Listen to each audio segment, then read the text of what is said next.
Hello, my friend. Welcome to my English podcast.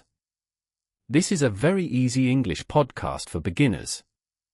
Today we talk about a film.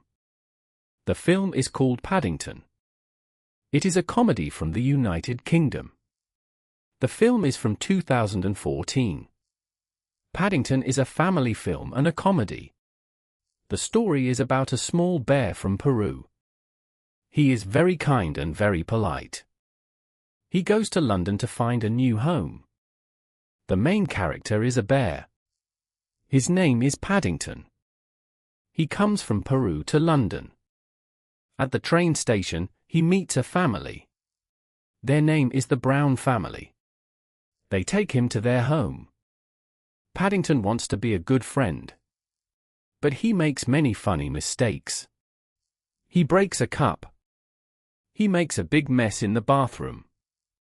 He goes on a roof and loses his hat. A bad person wants to catch Paddington. This person is a hunter. He wants to put Paddington in a museum.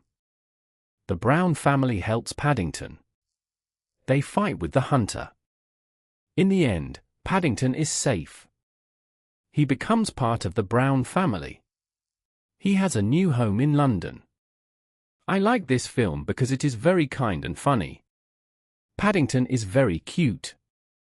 The jokes are good for children and adults. It is a warm and happy film. Outro. Today we learned some words. Bear, family, home, funny, mistake, hunt, safe. Thank you for listening to my English podcast. Bye. See you next time.